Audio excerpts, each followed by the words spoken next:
చేపిస్తారు. ఎస్ఐ చెప్తే మళ్ళీ ఎస్ఐ కనుకోండి.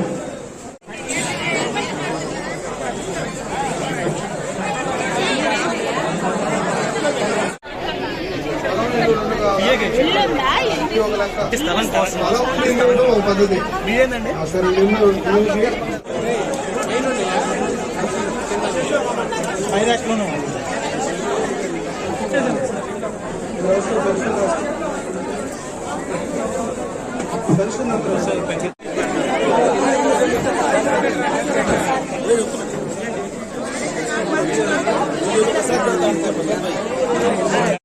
ఈ ప్రాబ్లం ఉంది. ఎంతమంది వచ్చారు మీరు?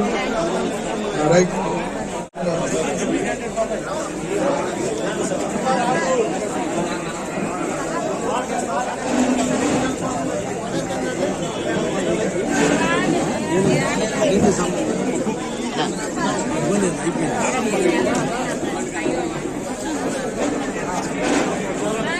నేను ఫోన్ నెంబర్ తీసుకో. ముందు అసలు ఒక్క కాంటాక్ట్ నెంబర్ వేసి ఇచ్చి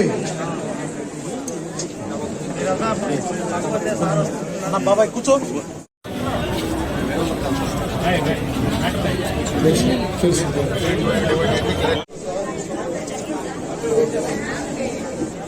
ఇప్పుడు మీరెవరు లెగవద్దు ప్లీజ్. మనం ఏం చేద్దామంటే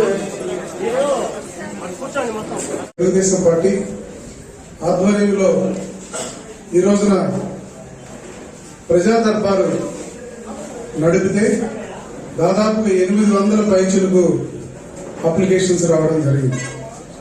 దీనికి కారణం ఒకటే, జరిగిన 5 సంవత్సరాల్లో ప్రజలు ఎప్పుడు బయటకు వచ్చి మాట్లాడేటువంటి అవకాశం కూడా జగన్మోహన్ రెడ్డి గారి గవర్నమెంట్ లో లేదు అనేటువంటి విషయాన్ని మనం ముందు తెలుసుకోవాలి.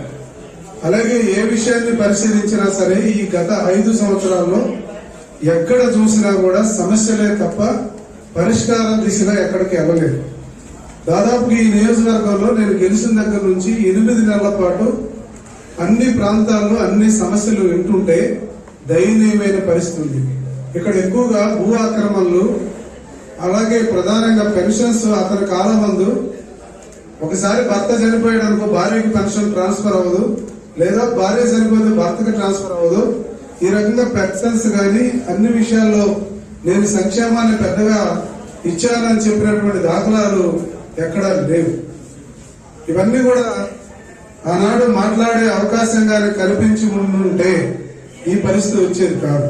ఖచ్చితంగా ఈ యొక్క సమస్యలన్నిటికీ కూడా పరిష్కారం చూపిస్తానని చెప్పేసి తెలియజేస్తున్నాను. అలాగే చాలా ప్రాంతాల్లో హౌసింగ్ కూడా చాలా ఇబ్బందికరంగా ఉంది. ప్రజలందరూ కూడా ఏ ఒక్క విషయంలో కూడా ఈ రోజు కూటమి ప్రభుత్వం వచ్చిన తర్వాత దాదాపుగా ఎన్ఆర్జీఎస్ రోడ్లు అయితేనే, గోకుల్ షెడ్స్ అయితేనే దాదాపు 13 కోట్ల రూపాయలు వర్క్ చేశారు. అట్లాగే మున్సిపాలిటీలు కూడా దాదాపు 2-3 కోట్ల రూపాయలు పనులు చేయడం జరిగింది. అలాగే ఈ నియోజకవర్గానికి మేము 8 నెలల కాలంలో రమారమి దాదాపు 50 కోట్ల రూపాయలు వర్క్స్ వచ్చినాయి. దాంట్లో కొన్ని కంప్లీట్ అయినాయి, ఇంకా కొన్ని కంప్లీట్ చేయాల్సినటువంటి అవసరం ఉంది. ఇటువంటి పరిస్థితి జగన్మోహన్ రెడ్డి గారి కాలం ముందు జరగలేదని ప్రజలు డైరెక్ట్ గానే మాట్లాడుకోవడం జరుగుతుంది.